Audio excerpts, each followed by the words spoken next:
guys, we will talk about my recent struggles and the path to serenity. So, even there's a struggle, there's a path for serenity.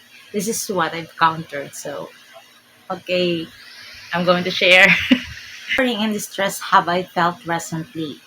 Um, and what might bring me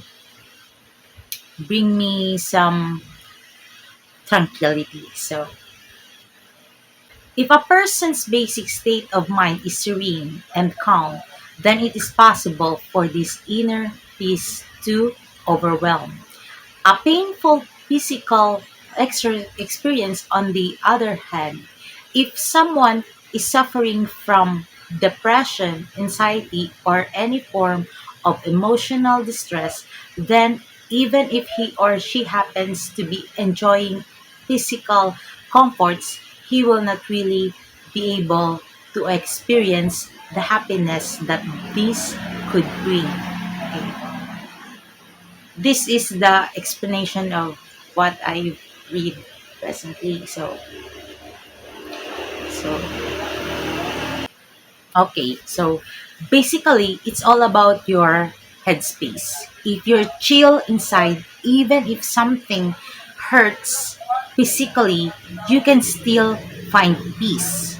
But if you're bummed out, even our awesome stuff won't make you happy. It's like total stress fest, right? Even the comfiest bed won't help. And with bipolar like this, I get that sometimes, even when things are good, the anxiety or sadness is still there. It's a real thing. So, yeah, having a bipolar, parang ganito yan, okay? Di ba ang importance talaga ay kung ano ang nasa isip mo.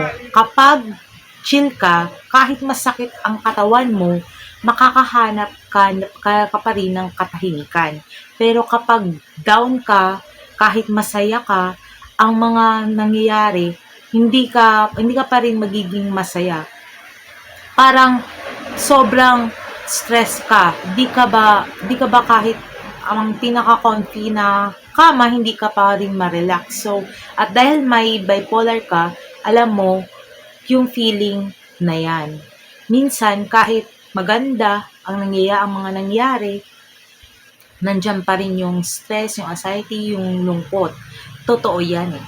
So, yun yung na-experience ko, guys, na kahit na comfortable ka, kapag ang problema mo is in your mind na so stress ka, hindi ka masyadong hindi ka masyadong makakaramdam ng happiness kahit na masaya ka eh. Hindi ka magiging masaya eh. Kasi parang nagkakaproblema ka in your mind, in your stress ka, yung katawan mo. So, mas mahirap kasi magkaroon ng anxiety at depression eh, kaysa sa physical na sakit. Yung physical na sakit kasi, madali na lang yun eh.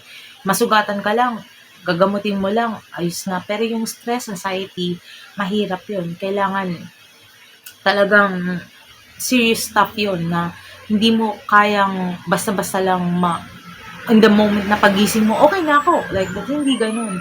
Hindi ganun. Napakahirap po. So, thank you. It's not about a perfect life. A happy person is not a person in a certain set of circumstance, as better rather a person with a certain set of attitudes. When you try to understand everything, you will not understand anything.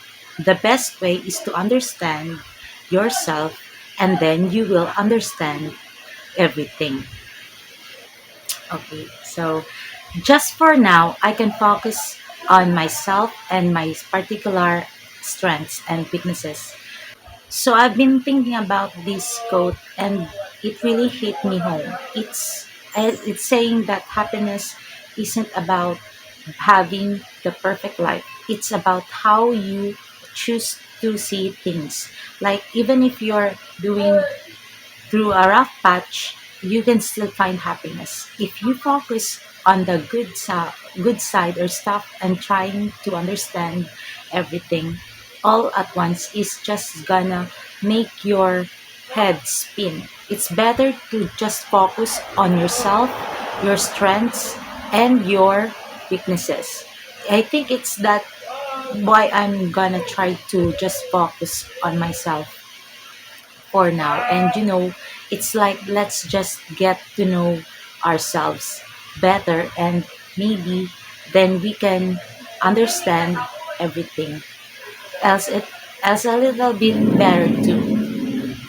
Ayun na guys. And ang lalim ng iniisip ko nitong mga araw na to, para bang sinasabi sa akin na quote na yun na hindi naman pala kailangan ng perpektong life para maging masaya.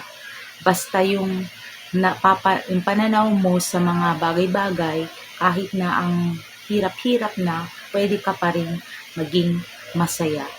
Kung iisipin mo yung mga magagandang bagay, tapos yung pag-iisip ng lahat ng bagay ng sabay-sabay, nakaka-stress, nakaka-stress lang. Mas maganda sa pasiguro yung mag-focus mo sa sarili, sa mga kaya mong gawin, at sa mga hindi mo kayang gawin para ma-improve mo ang iyong sarili. Focus muna sa sarili. So ngayon, para bang kilalanin mo ng mabuti ang sarili, tapos siguro mas madali nating maintindihan ang ibang bagay.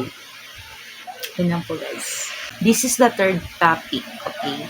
When and why do I complain or feel pessimistic? If you are happy and people around you are not happy, they will not allow you to stay happy.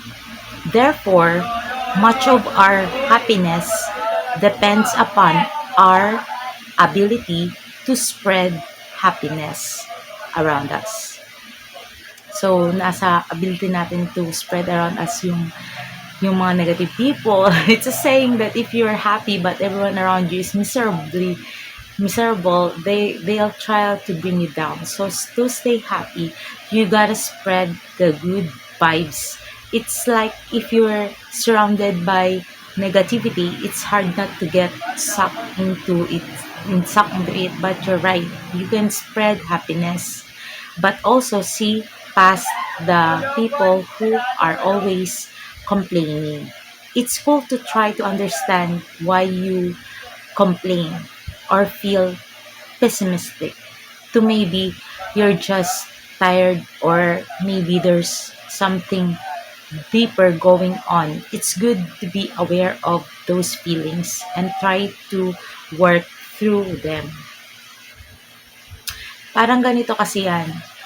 Kung masaya ka, pero puro miserable ang mga tao sa paligid mo, susubukan ka nilang hilahin pababa.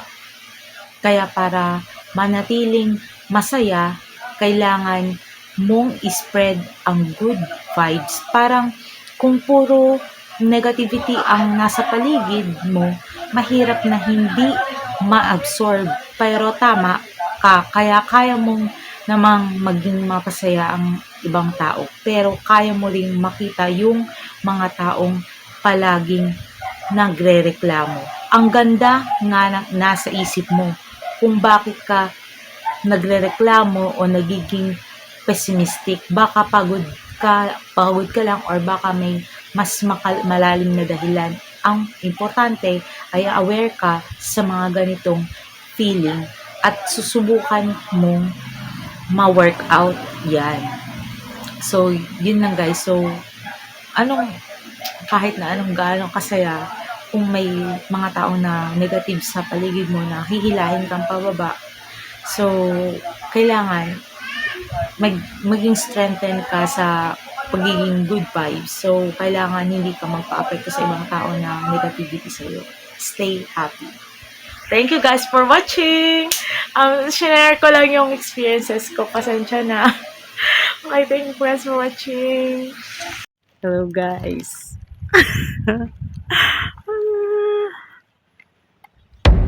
Hello.